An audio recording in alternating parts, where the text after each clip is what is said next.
Every day, all day. This is how. This is 97.9, the BOX. All right, we are here with her, Keisha, and Jessica from Good Morning H-Town. What is going on? How you doing? What up? I'm great. How are you guys? We are doing well. Since we were just talking about the Grammys offline, I do want to ask you, what was the first thing you did when you got your Grammy, girl?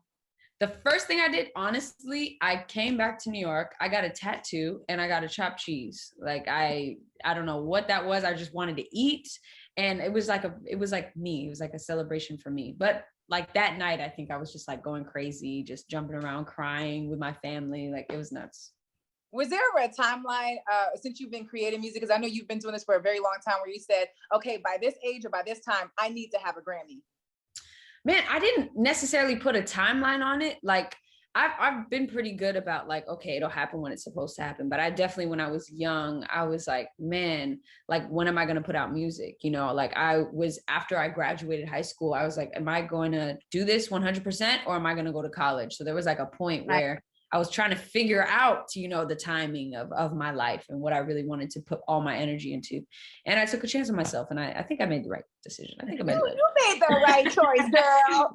You know what, though? You mentioned college. Do you ever feel like, man, I kind of wish I had that experience? I mean, anyone would die to be in your position, but you feel like, man, I wish I had that college experience, maybe going to like an HBCU and, you know, some of the things that you see the college kids get to do. Right. Honestly, like I do not have no regrets. I don't wish I had a different life experience, but I was able to kind of live like through my friends. Like some of my friends went to HBCUs, like my best friend went to USC. Like I've been to a few events, like I've like been to her dorm. Like I've kind of had like the low key college experience, just like visiting them and living vicariously through them. But I wouldn't change a thing. Yeah. Now, do you feel like because you made that decision, did you ever feel like you could do both, or do you feel like it has to be a decision? I felt like it had to be a decision. Like as soon as I graduated high school, like I said, I was like, I'm either gonna do this 100% or go to school and try to do both. And I just made the decision like, nah, I gotta do music 100%. And a year later, I dropped Volume 1. Yeah. Hey, listen, Volume 1. I remember just being put on super early to you, and they'll tell you at RCA, I've been like a big H.E.R fan for the longest, right? And I've seen the evolution of H.E.R. And now with you pulling out these layers, which I like, because I think early on we got to really just sit with the music and not pay attention to, you know, maybe what you look like all the time, or maybe trying to keep up this persona, or maybe, you know, your personal life. Like we really got to truly live with the music, which is very rare these days, because a lot of times we are blinded by everything else surrounding an artist. Yeah, it's a lot of oversharing, you know, and that was the intent. Like, doesn't matter what I look like let's listen to the message in the music. Let's care about the art first, like we used to. Before, all you had was like a vinyl, like a album cover, you know, to see. You didn't know anything else other than that, you know, in the music. Oh, go ahead. What your truth? So like other young girls right now that aspire to be like her, what would you say to them to walk in their truth and for them to live who they really are?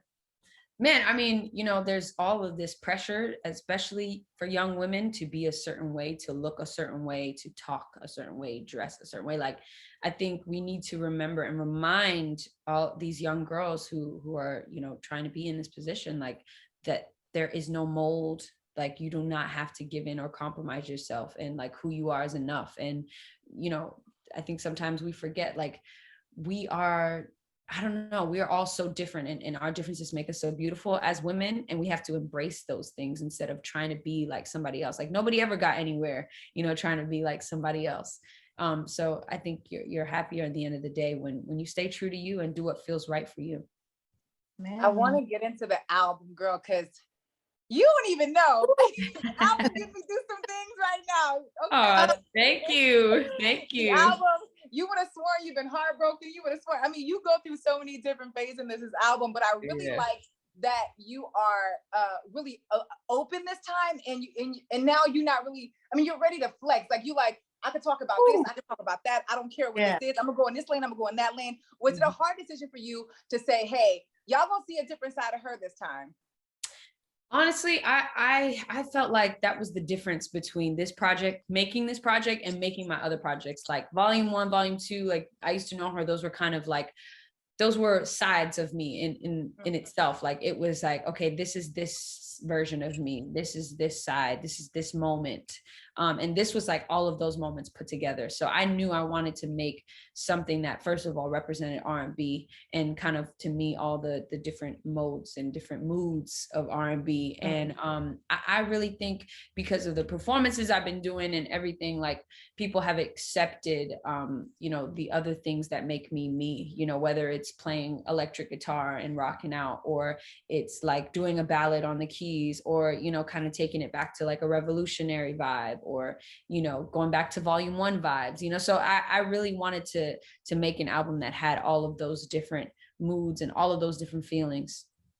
And I love, I mean, the collaborations with Lil Baby and Cordae and Young Blue. It was just really fun too, this album. What's your favorite song on the album? Oh, it changes. And like some of the songs like are, oh, like one of the songs I wrote in 2017, For Anyone, I wrote in 2017. And there was a few others that I kind of like forgot about and came back to. So I don't know, that's hard because I have a personal, you know, relationship with each one of my songs. So I can't really pick a favorite. Well, the tour kicks off next week. I'm excited. We've been talking about it. Obviously, you come to Houston on Thursday. Houston's so ready for you. I love you. By the way, Houston is one of the cities that show me the most love. Every time I come to Houston, I enjoy myself, and I eat too much. You know, that's and stuff. You eat good, huh? But I love Houston. I love Houston. You get a good 5 pounds when you pull up in Houston. Let me tell you. And we got some new spots too. Come a little early so you can eat, girl. Oh man, you have to put me on. You have to send me a list. I got you. I want to play a game of first. Okay, are you ready? First? Just answer the question. Okay. What was your first job? My first job, oh my gosh, can I tell you, I never had a regular job. Like my mom would give me allowances and stuff. But when I was a kid, I would perform at like festivals and stuff, and I would get paid like $200. Like my mom was like my manager when I was a kid, and I was like doing events and like random talent shows, and like that was kind of my first job. Like I've been performing since I was a kid.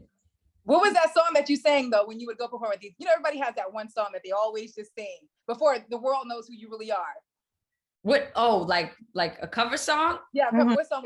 It was "If I Ain't Got You" by Alicia Keys. That was the song that I always sang. What was her first car? My first car, oh my gosh, like it was kind of me and my mom's car, but like it was kind of my car because my manager like he like put the down payment on it. I was 17. I was like, I really want my dream car, and I had a Mercedes. I had a Mercedes GL. I had the big body. Okay, big things early on. Okay. First heartbreak. Do you remember your first heartbreak? Or have you ever been heartbroken? You make such good music. It's been silly. Like in high school, like I like this guy, and you know, in like the 10th or 11th grade, and this girl I was friends with in my class, I was telling her about this guy. Come to find out, she's messing with the guy. And I was so heartbroken. I was like, this was my friend. Like, these girls were shady in high school. Yeah. And like, I remember we went to like a dance and we were matching, and she saw the picture and she was like, wow, you guys are so cute. And then she ended up, anyway. Dating him. That might have been like my first like heartbreak. Your first big purchase. My first big purchase, it was definitely my mom's house. I bought a house for my mom, and that was like my first. Yeah. Jess, you got any first? The first time. The first time. Well, what's the craziest thing you've ever done, her? The craziest thing I've ever done, honestly, like, look, I don't be getting away with doing crazy stuff, so it ain't a lot of crazy things because I've learned my lesson, or you know, I've been very aware. I don't know. That ain't a first. Don't be trying to sneak that in there. What'd you say? When you're wilding out, do you ever get a chance to wild out? Do you ever do that? What are you doing? Honestly, like I wild out on stage. Like I'm not really the type of person to be wilding out how people see wilding out. Like I kind of am very chill. Like I have a good time, but like in my own way. This has always been my fun. Like I'd rather be on the stage. Like people can't wait to get off the stage and go party and drink or whatever, but that's my party right there. And then I go like, we love you. That's why we love you.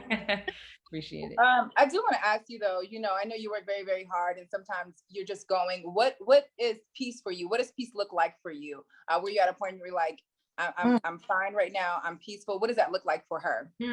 It could be like sitting in a restaurant, you know, by myself, or sitting in my house watching a movie, you know, drinking some tea, sitting by a fire, like that kind of vibe, or sitting on a beach. Like it's somewhere that's actually peaceful, like somewhere where there's not a lot of noise. I think my main sanctuary and where I really find peace is at my mom's house, you know, because it's rare that I get time to spend with my family, and my mom, like, she just treats me the same. Like I feel like a little kid again, you know, when I go to my mom's house, and that, I think that's really, really my peace. I love to see it, girl. We're so happy for you. The album is phenomenal. I'm telling you. Thank you. Did you mean it? Did you mean it? Did you mean it? Did you mean it? Oh, thank you so much. Thank you. But we can't wait to see you on Thursday here in Houston, the show at the Smart Financial Sugarland. So make sure everybody come out to see her do her thing. And thank you again for checking in with us. Pull up on me. I'm so excited. Thank you guys so much. And touring is back, so yeah, I'm ready to receive all the love. Yes. Thank you, girl. Thank you. Bye-bye. All right, bye.